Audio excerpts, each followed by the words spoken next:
बोलिए श्री सदगुरुदेव भगवान की जय। सदगुरु शतक की व्याख्या के प्रथम दिवस का आरंभ यानी श्री गणेश करने के पहले सदगुरुदेव के चरणों में कुछ पंक्तियां निवेदित हैं।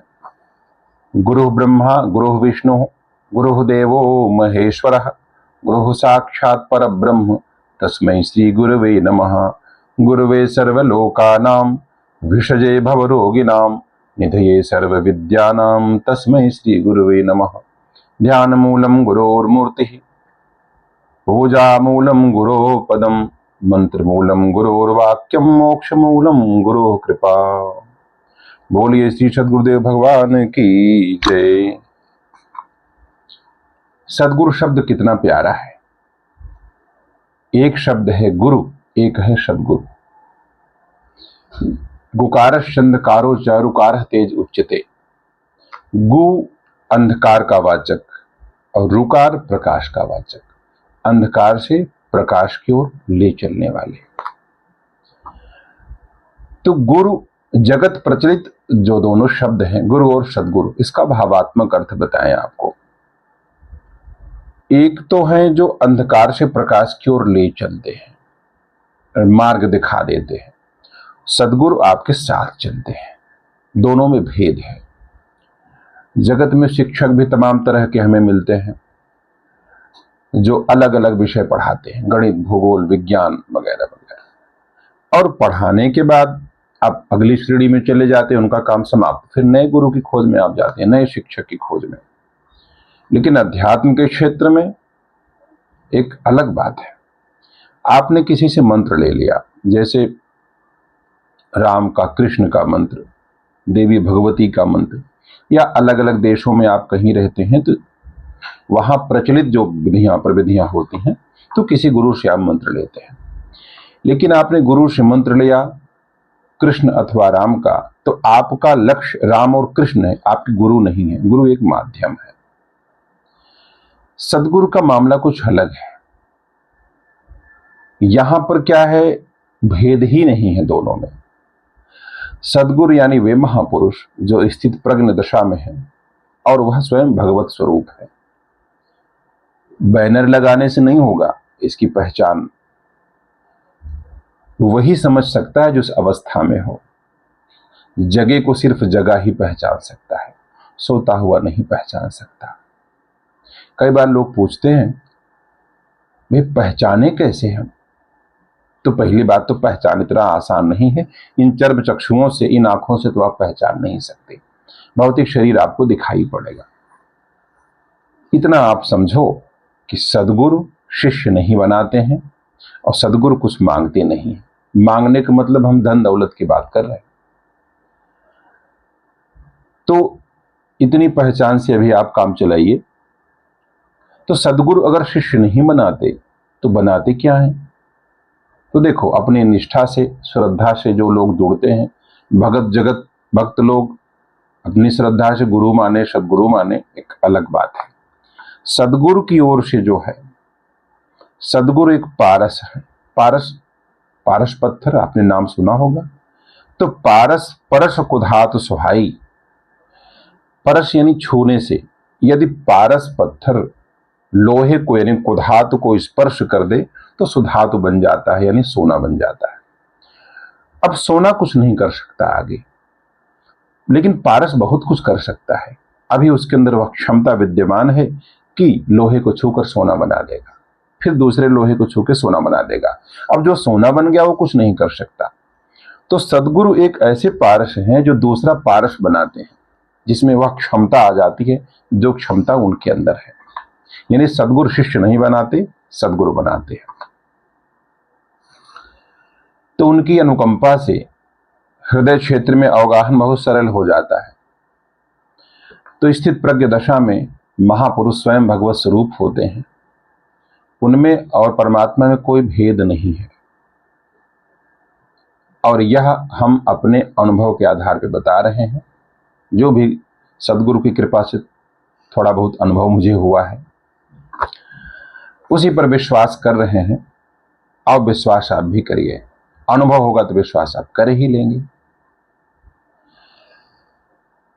बाबा तुलसी कहते हैं, गुरु बिन भावनिधि तरह न कोई, जो विरंच शंकर सम होई। ब्रह्मा और शिव जी के समान भी अगर कोई उस स्तर का भी है, तब भी संसार रूपी सागर नहीं तर सकता जब तक कि गुरु की कृपा न हो। यहां पर गुरु सदगुरु का ही वाचक है, क्योंकि जब छंद और कविता आप लिखते हैं तो उसमें शब्द संयोजन और लय तुक इत्यादि के कारण कभी कभी सदगुरु के स्थान पर गुरु शब्द ही आ जाता है। कबीरदास लिखते हैं, गुरु गोविंद दो खड़े काके लागू पाए, बलिहारी गुरु आपने गोविंद यो बताए। भाई गुरु खड़े हैं, गोविंद खड़े हैं, किसके पैर लगूं? अब सवाल यह है, गोविंद के पैर तो हम लग नहीं सकते। अब आप कहोगे क्यों नहीं लग सकते? गुरु को साकार रूप में हम देख रहे हैं, दूसरा भी साकार है, तो जाहिर सी बात है हमारे आपके जैसा है। अब वह मेकअप करके आया है, मुरली लेकर के कोई एक्टर है, या राम के रूप में धनुष बाण लेकर के कोई एक्टर आया है, या हनुमान जी की तरह पूंछ और गदा लेकर के आया है, हमें क्या पता। तो पहचान तो सदगुरु ही कराएंगे। अब वह साकार के अंदर निराकार जो है वो कौन है, मिला जुलाकर पहचान कराएंगे सदगुरु। जिन गोविंद दियो बताए, तो गोविंद का परिचय किसने दिया? सदगुरु ने। तो सदगुरु के ही चरण लगेंगे। भाव यह है कि नास्ति तत्व गुरु परम, इससे ऊपर कोई तत्व नहीं है। तो सदगुरु शतक की व्याख्या के पहले सोपान प्रथम दिवस में हम पहले छंद की तरफ बढ़ते हैं। कवि कहता है, गुरुपद रेणु बरज पावन में, निर्गुण पद से नित्य व्यापार। गोपी बन गोतीत गुरुत्तम, पद संग नित्य करो अभिसार। गुरुपद रेणु बरज पावन में, निर्गुण पद से नित्य व्यापार। गोपी बन गोतीत गुरुत्तम, पद से नित्य करूं अभिसार। तो गुरुपद रेणु बरज पावन में, गुरुपद यानी सदगुरु के चरण, चरणों की धूल यानी रेणु, बरज यानी कृपा। बरज ब्रज का भी पर्याय है। ब्रज गायों का चरागाह, गौओं का समूह। अब यहां कृपा का वाचक है। गुरुदेव के चरणों की पावन धूल की कृपा में निर्गुण पद से नित्य व्यापार करूं। निर्गुण पद से नित्य व्यापार करो। निर्गुण पद क्या है? देखो, जब हम साधना करते हैं, यात्रा करते हैं, अब आपको किसी वृक्ष की शाखा में जाना है, चढ़ना है, आपने एक रस्सी पकड़ी, चढ़ रहा है। तो गुण शब्द का संस्कृत में अर्थ है रस्सी, यानी सूत्र। सूत्र पकड़कर रस्सी पकड़ के चढ़े, यानी आपकी चढ़ाई सगुण है, गुण के साथ, रस्सी के साथ। और शाखा पर पहुंच गए तो रस्सी छूट गई। तो प्राप्ति निर्गुण है, यात्रा सगुण है। यात्रा सगुण है और पहुंच गए तो निर्गुण है। अब रस्सी का काम समाप्त। आप दिल्ली से इलाहाबाद जा रहे हैं ट्रेन पर बैठकर, तो यात्रा सगुण है, साधन के साथ पहुंच गए, ट्रेन छूट गई। तो निर्गुण पद, आपको यात्रा ही नहीं करनी, आप वहां पहुंच गए हैं। तो महापुरुषों का अनुभव है कि हृदयस्थ परमात्मा की अनुभूति हो जाती है तो अहम ब्रह्मास्मि, मैं उसी का स्वरूप हूं, मैं वही हूं। सोहमस्म इति वृत्ति अखंडा, सोहमस्म इति वृत्ति अखंडा, यही वृत्ति अखंड वृत्ति हो जाती, मैं वही हूं। ऐसी दशा में यात्रा ही नहीं करनी, तो अपने में हमेशा रहना, यही है निर्गुण पद से नित्य व्यापार करना। और गोपी बन जाऊं, गोपी बन गोतीत गुरुत्तम पद। गोतीत, जो गुरु पद नहीं, गुरुतर पद नहीं, गुरुत्तम पद, जिसके ऊपर कुछ नहीं है, जो इंद्रियों से अतीत है। कमाल की बात है, इंद्रियों से अतीत अवस्था इंद्रियों के कुल में रह करके ही प्राप्त होती है। अब देखो, गोकुल इंद्रियों का समूह, गो यानी इंद्रियां, कुल यानी समूह। अब इसी गोकुल में कृष्ण पलते हैं, कृष्ण कौन है? कर्षति आकर्षति इति कृष्ण। जो कर्षण आकर्षण का कारण है कृष्ण है, आकर्षण का कारण कृष्ण है, जगत का कारण आकर्षण है, आकर्षण का कारण कृष्ण है, तो प्रकारांतर से संसार का कारण कृष्ण है। तो कृष्ण का जन्म कैसे होता है और कैसे पहुंचते हैं, लंबी कहानी। तो मन मथुरा संरक्षित, मन ही है मथुरा। देखो ये इंद्रियों का समूह मन, मन मथुरा संरक्षित, उस कंस वृत्ति की धारा, उस अशुभ वृत्ति की धारा, मन ही मथुरा है, मन है मथुरा। और मथुरा का शासक कौन है? कंस है। और वहां कारागार में, उसी मन रूपी मथुरा में कारागार में बंद हैं देवकी और वसुदेव। वसुदेव यानी विवेक और देवकी यानी समता। तो विवेक जो गलत और सही की पहचान कर ले, हंस जिसे आप कहते हैं, पानी को दूध को अलग अलग कर ले, उसे आप क्या कहते हैं? विवेक, हंस वृत्ति। मन मथुरा संरक्षित, तो मन रूपी मथुरा में कंस शासक है और उसी में देवकी वसुदेव कैद है। और मोह की कारा, मन मथुरा संरक्षित, वह प्रबल मोह की कारा, मन की मथुरा में, मोह की जेल में, अशुभ वृत्ति की पोषक वह कंस वृत्ति की धारा। तो पल पल शुभ संशय में, शुभ संशय क्या है? विवेक और देवकी यानी वसुदेव और देवकी, विवेक और समता निकट आ गए। यह क्या शुभ संशय है? अच्छा होने वाला है। आगामी पल के भय में साधक को चिंता तो रहती है, क्या होगा। तो तेरे प्राकट्य समय में जग का सुषुप्त रहना, आपका क्या कहना? हे जगत वंद्य श्री कृष्ण, आपका क्या कहना? तो कृष्ण प्रकट होते हैं कब? जब विवेक और समता दोनों मिलते हैं, यानी हमारे अंदर जो विवेक है वह हमेशा के लिए हो, समत्व को प्राप्त हो जाए। तो जैसे ही विवेक और क्षमता मिलते हैं, कृष्ण प्रकट हो जाते हैं।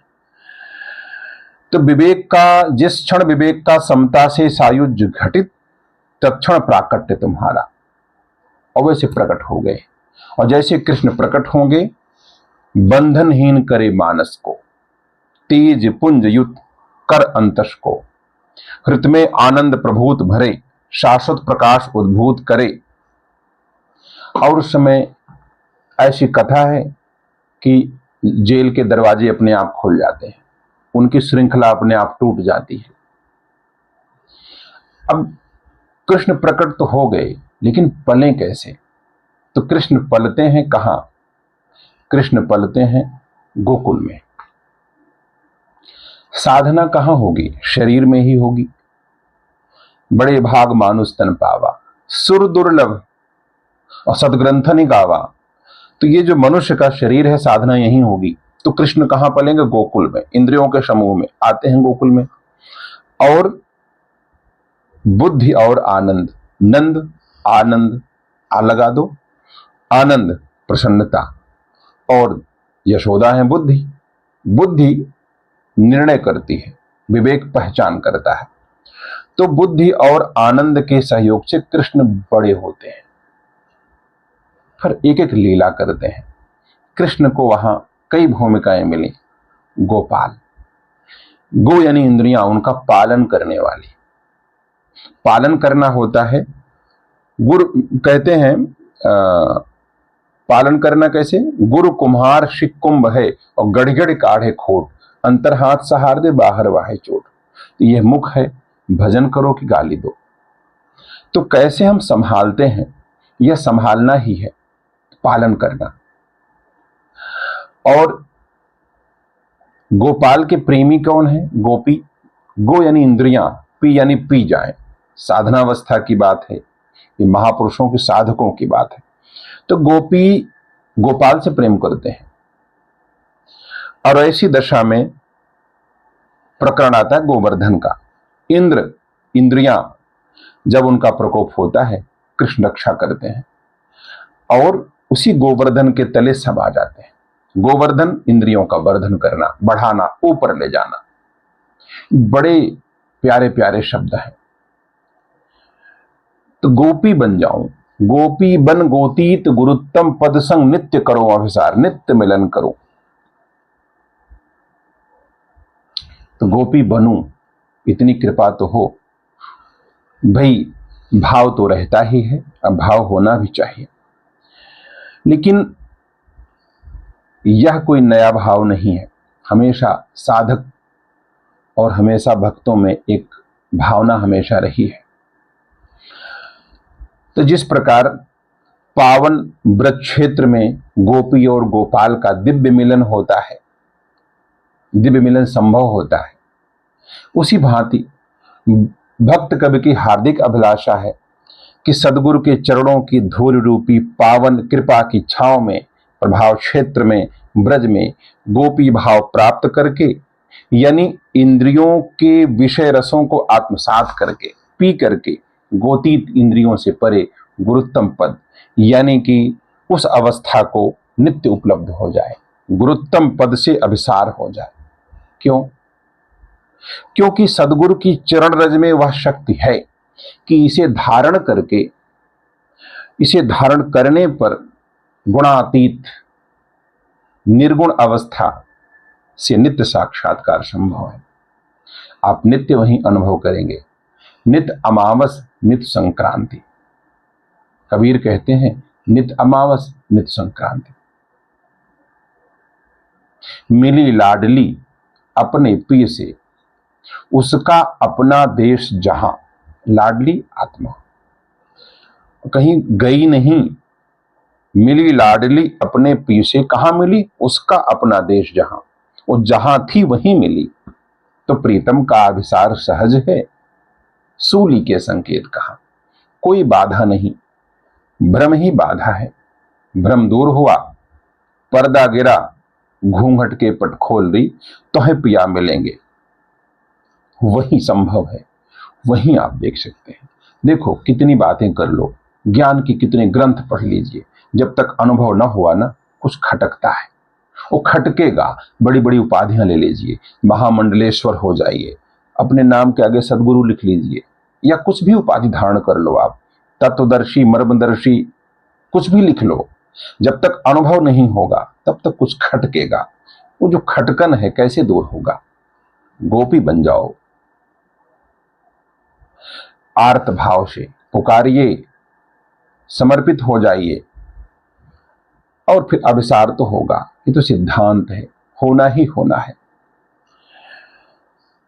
तो श्री सद्गुरु महाराज की चरण धूल की महिमा का वर्णन करते हुए शिव जी ने पार्वती जी से कहा है, गुरु गीता अगर आपने पढ़ी हो, यत पाद रेणु शरीर चिंतनम, यत पाद रेणु, पाद रेणु, पाद यानी चरण, यत पाद रेणु शरीर चिंतनम भवेद नंतस्य शिवस्य चिंतनम, भवेदनन्तस्य शिवस्य चिंतनम, स्वदेशिकश्चैव च नाम कीर्तनम, भवेदनन्तस्य शिवस्य कीर्तनम, भवेदनन्तस्य शिवस्य कीर्तनम, यत् पादरेणु शरीर चिंतनम, भवेद नन्तस्य शिवस्य चिंतनम, स्वदेशिकस्यैव च नाम कीर्तनम, भवेदनन्तस्य शिवस्य चिंतनम। शिव जी माता पार्वती से कहते हैं कि श्री सद्गुरु के चरणों की धूल रूपी पावन कृपा की छांव या प्रभाव क्षेत्र को प्राप्त करो। तो क्या कहते हैं? श्री सद्गुरु के चरणों की धूल का एक कण, तो क्या कहते हैं? यत पाद रेणु, इनके चरणों की धूल, यत पाद रेणु शरीर चिंतनम, श्री सद्गुरु के चरण कमलों की धूल का एक कण भी मिल गया तो वह कण मात्र ही संसार सागर से आपको पार उतारने के लिए सेतु का कार्य करता है। भवेद नंतस्य शिवस्य चिंतनम।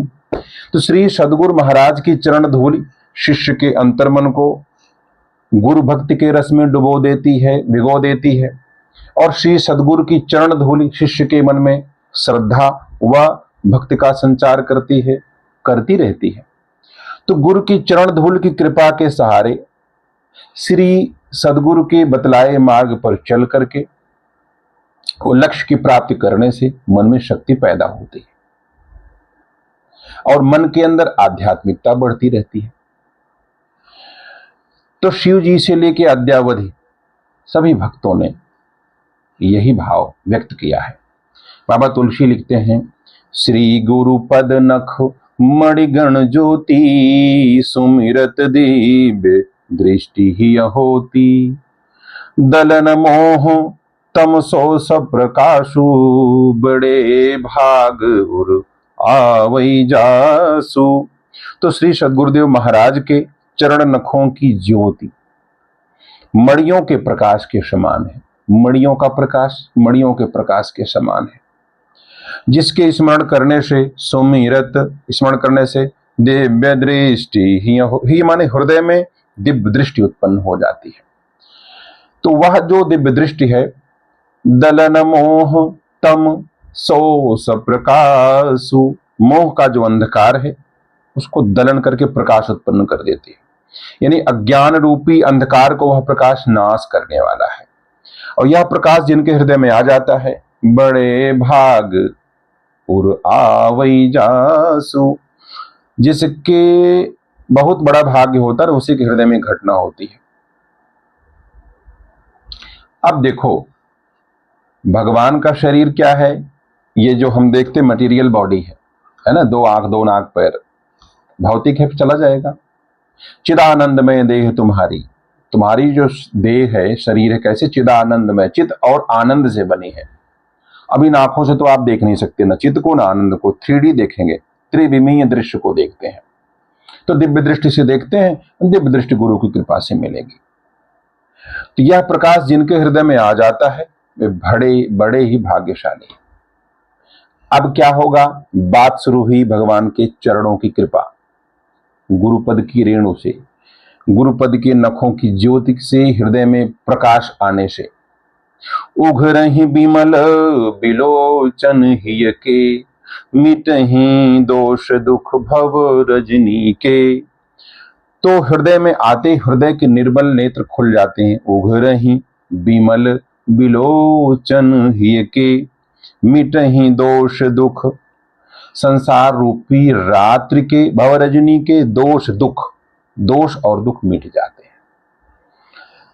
सूझहि रामचरित मणिमानिक, गुप्त प्रगट जहां जो जहि खानिक। तो रामचरित्र रूपी मणि और माणिक्य, गुप्त अथवा प्रकट, जहां जो जिस खान में है, वो सब दिखाई पड़ने लगते हैं। जथा सुवंजन अंजिदृग, साधक सिद्ध सुजान, कौतुक देखत शैल बन, भूतल धूरी समान। बात यही नहीं रुकती है, अनुभव आगे बढ़ता है। तो कृपा से कमाल की घटना होती है। जैसे सिद्ध अंजन को लगाकर साधक नेत्रों में जैसे ही लगाता है तो सिद्ध सुजान बन जाता है। सिद्धांजन, सिद्ध अंजन को, यथा सुवंजन, सुवंजन अच्छा अंजन, सिद्धांजन, यथा सुवंजन अंज दृग, साधक सिद्ध सुजान, कौतुक देखत शैल बन, भूतल भूरि निधान, भूरि निधान। तो भाव क्या है? जैसे सिद्धांजन को साधक नेत्रों में लगाता है और लगा करके सिद्ध व सुजान बन जाता है, और पर्वतों, वनों व पृथ्वी के अंदर की बहुत सी खानों को खेल खेल में ही देख लेता है। तो ऐसे ही गुरु पद रज मृदु मंजुल वंजन, गुरु, फिर पद रज आया, गुरु पद रज आया, गुरु पद रज मृदु मंजुल वंजन, और नयन अमीय दृग दोष विभंजन।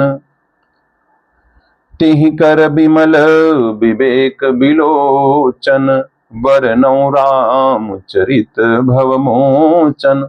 फिर ये जो है क्षमता मिल जाती है कि बरनौ राम चरित भव मोचन। भव मोचन, संसार से मुक्त करने वाले राम के चरित्र का वर्णन करने की सामर्थ्य तभी आएगी कि मन रूपी दर्पण पर धूल पड़ी है ना, उसको साफ करो। गुरु के मने गुरु के जो पाउडर है ना, उसको साफ करो, उसी से साफ हो जाएगा। ऐसे भक्तों के अपने अपने अनुभव हैं। पग धूलि प्रभु चरणन केरी, करत निवारण विपति घनेरी। चरण विभूति सर्व दुख भंजन, दिव्य दृष्टि देत यहि अंजन। तो पग धूलि प्रभु चरणनी, फे चरणन केरी, करत निवारण विपति घनेरी।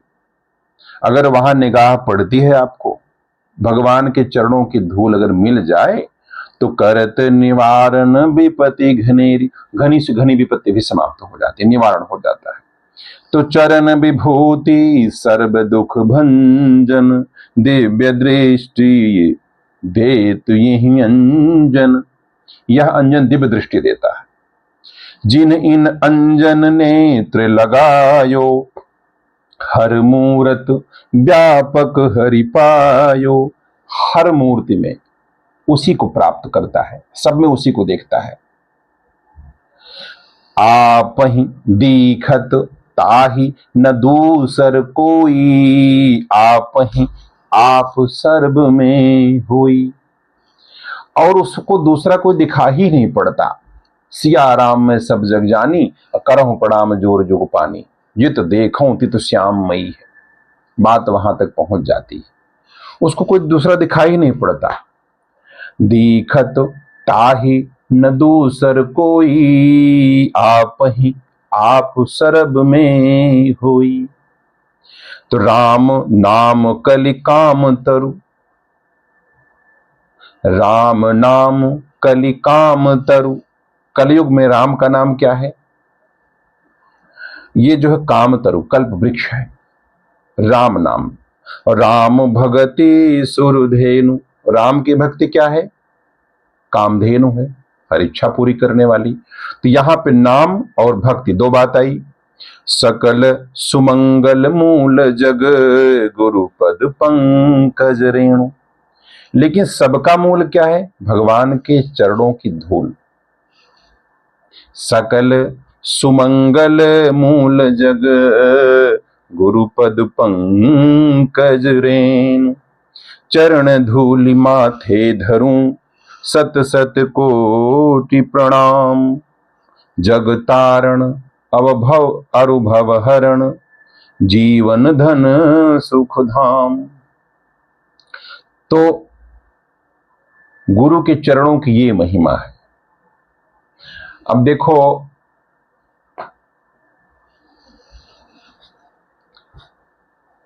यहां पर जो पद शब्द है, पद शब्द के कई आशय हैं।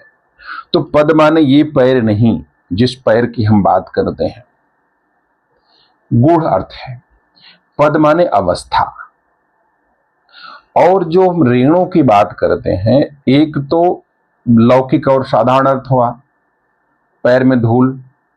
लेकिन यहां पर एक और बात है, जो मुहावरे में हम लोग कभी कभी जब बात करते हैं ना, कहते हैं भाई आप एक मतलब आप तो सागर हैं, दो बूंद हमको दे दीजिए। तो प्यार का सागर है, तेरी एक बूंद के प्यासे हम। तो एक तो वो है कि भाई छींटे ही मिल जाए, थोड़ा सा छींटे ही उसके पड़ जाए, कुछ झलक मिल जाए। तो असल में कहने में, सुनने में ये सब बातें तो समझ में आती हैं, लेकिन क्या कारण है कि अनुभव अनुभव में भेद है। एक व्यक्ति साधना करता है, और साधना करेगा, और एक व्यक्ति ग्रंथों का अध्ययन करता है, एक जो है भक्त भजन कर रहा है, अलग अलग विधा में लोग अपने भाव से प्रयास कर रहे हैं, लेकिन आचरण में सबके बड़ा भेद है। आचरण भेद जो है बिना चलने से नहीं समझ में आता। एक व्यक्ति तैरने के बारे में पीएचडी कर लिया लेकिन तैर नहीं सकता, एक व्यक्ति कभी स्कूल नहीं गया वो तैर सकता है। ऐसी साधना भी है। हमको शब्दों का और तथ्यात्मक ज्ञान ज्यादा भले न हो, लेकिन हम चलें अवश्य। घटना तो चलने पर होगी। नायमात्मा प्रोजनेन लभ्यो नाचा कथनेन नाचा श्रुतेन। आज इतना ही। आशा है कि आपको बात समझ में आई होगी। दूसरे छंद की व्याख्या हम करेंगे अगले चरण में। आप लोग अपने अपने इष्ट को अवश्य हृदय में धारण किए रहिए और अपने गुरुदेव के प्रति समर्पित रहिए। जिसकी जहां जैसी श्रद्धा स्थिर है वहीं पक्की हो जाए, वहीं दृढ़ हो जाए, क्योंकि स्वरूप सबका एक ही है। स्वरूप सबका एक है। यदि एक मने तत्व रूप से आपने किसी को जाना तो सबको जाना।